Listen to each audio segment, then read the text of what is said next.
Assalamualaikum warahmatullahi wabarakatuh.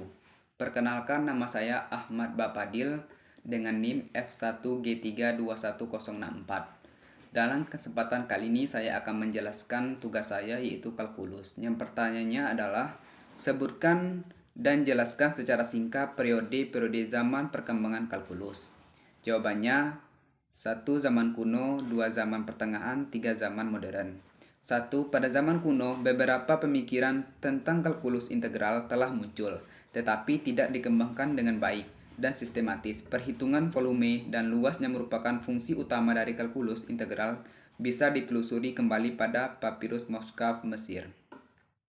Yang kedua, pada zaman pertengahan, matematikawan India Aryabhata menggunakan konsep kecil tak terhingga pada tahun 499 dan mengekspresikan masalah astronomi dalam bentuk persamaan diferensial dasar.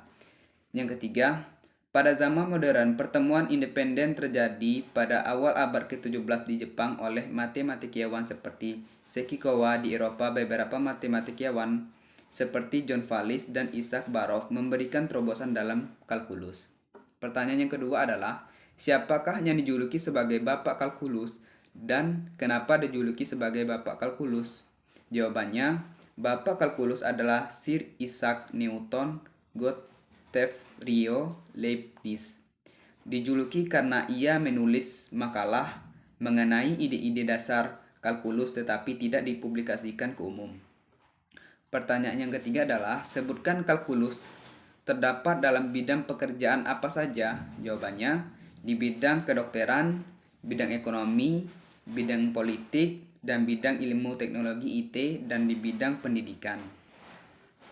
Pertanyaan yang keempat adalah, contoh penerapan kalkulus dalam kehidupan kita sehari-hari. Yaitu contohnya dalam rumah tangga. Contoh, untuk menghitung bunga kredit jika memiliki cicilan, asuransi, dan untuk menghitung laba dari suatu usaha jika di dalam rumah tangga memiliki usaha sendiri. Dan salah satunya contoh untuk menghitung luas area, datanya dibatasi oleh kurva-kurva. Dan di bidang ekonomi, kalkulus dapat digunakan untuk menentukan biaya marginal, dan di bidang statistika dan teori peluang juga terdapat perhitungan dengan menerapkan konsep kalkulus. Dan pada bidang fisika terkait mekanika, kalkulus sangat diperlukan untuk menyelesaikan perhitungan dengan menerapkan konsep kalkulus. Pertanyaan yang kelima adalah, sebutkan secara spesifik peranan kalkulus dalam teknik lingkungan. Peranannya adalah untuk mempelajari bagaimana cara kerja teknik lingkungan yang tak terkontaminasi. Dan kalkulus mempelajari sesuatu yang berubah terhadap waktu, bentuk yang berubah mempresentasikan dalam bentuk model matematika.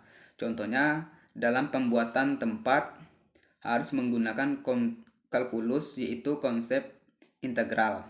Karena integral merupakan suatu objek matematika yang dapat diinterpretasikan sebagai luas wilayah atau generalisasi suatu wilayah. Baiklah, sekian dari penjelasan singkat saya. Apabila ada kata-kata yang salah, saya mohon maaf. Saya akhiri. Wassalamualaikum warahmatullahi wabarakatuh.